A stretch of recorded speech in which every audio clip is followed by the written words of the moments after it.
Hello students, आज हम class 7 की साइंस की वर्कशीट नंबर 12 कर रहे हैं। ये 26 अगस्त के लिए आई है। इसमें हम प्राणियों में पोषण के बारे में पढ़ेंगे। घास खाने वाले जंतुओं में पाचन, यह हमारा आज का टॉपिक है। चलिए बच्चों, शुरू करते हैं। कोमल, जो कक्षा 7 की एक विद्यार्थी है, एक दिन नजदीक के पशुशाला में शैक्षिक भ्रमण पर गई। वहां उसने देखा कि गाय और भैंस आराम करते हुए भी अपना मुंह चलाए जा रहे थे और जुगाली किए जा रहे थे। बच्चों, आपने भी इसी तरह से गाय भैंस को आराम करते हुए, मुंह चलाते हुए या जुगाली करते हुए देखा होगा। वे जुगाली क्यों करते हैं, चलिए जानें। घास खाने वाले जंतु घास भोजन को जल्दी जल्दी निगलकर अमाशय के एक अलग भाग में भंडारित कर लेते हैं। यह भाग रूमेन अथवा प्रथम अमाशय कहलाता है। रूमेन में भोजन का आंशिक पाचन होता है, जिसे जुगाल कहते हैं, परंतु बाद में जंतु इसको छोटे छोटे पिंडुकों के रूप में पुनः मुख में ले लेता है, जिसे वे चबाता रहता है। घास खाने वाले जंतुओं के अमाशय में एक अलग भाग होता है, जिसे कहते हैं रूमेन। यह भाग जंतु द्वारा खाए गए भोजन को अपने अंदर समा लेता है। यहाँ पर भोजन का पाचन पुनः पूर्ण रूप से नहीं हुआ था, इसीलिए यह भोजन रूमेन से निकल के वापस जंतु के मुख में आ जाता है।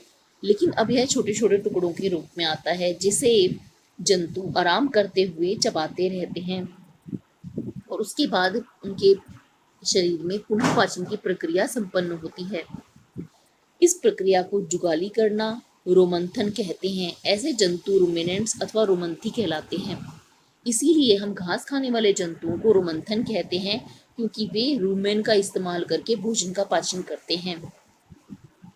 घास में सेलुलोज की प्रचुरता होती है, जो एक प्रकार का कार्बोहाइड्रेट है। रूमिनेंट्स में भोजन के सेलुलोज का पाचन क्षुद्रांत एवं वृद्धांत्र के बीच एक थैलीनुमा संरचना, जिसे अंदनाल कहते हैं, में कुछ जीवाणुओं द्वारा किया जाता है। घास में सेलुलोज बहुत अधिक मात्रा में होती है। इस सेलुलोज को पाचन के लिए क्षुद्रांत और वृद्धांत यानी छोटी आंत और बड़ी आंत में कुछ थैली जैसी संरचना होती है, जिसे अर्धनाल कहते हैं।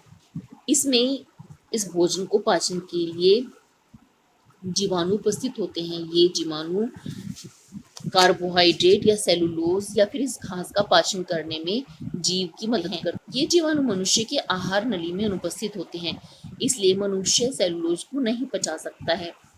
हम घास खा के उससे अपने शरीर को भोजन प्रदान नहीं कर सकते, क्योंकि घास में उपस्थित सेलुलोज को पचाने के लिए हमारे शरीर में जीवाणु अनुपस्थित होते हैं। प्रश्न 1, रूमेन किसे कहते हैं? घास खाने वाले जंतुओं के शरीर में एक अमाशय का अगला भाग होता है, जो भोजन को भंडारित कर लेता है। इसे रोमन या प्रथम अमाशय कहते हैं। रूमिनेंट्स के 3 उदाहरण दीजिए। गाय, बैल, भैंस आदि। प्रश्न 3, मनुष्य सेलुलोज का पाचन क्यों नहीं कर सकता है? मनुष्य के शरीर में जीवाणु नहीं होते जो इस सेलुलोज को पचा सकें, इसीलिए मनुष्य सेलुलोज का पाचन नहीं कर सकता है। रिक्त स्थान भरे। घास में सेलुलोज की प्रचुरता होती है। ये फर्स्ट खाली स्थान में आएगा यहाँ पर, जो एक प्रकार का कार्बोहाइड्रेट है। जंतु जो जुगाली करते हैं हम रूमिनेंट्स कहते हैं। अच्छा बच्चों, आज की वर्कशीट में इतना ही करना है। जल्द ही नेक्स्ट वर्कशीट के सॉल्यूशन के साथ मिलेंगे।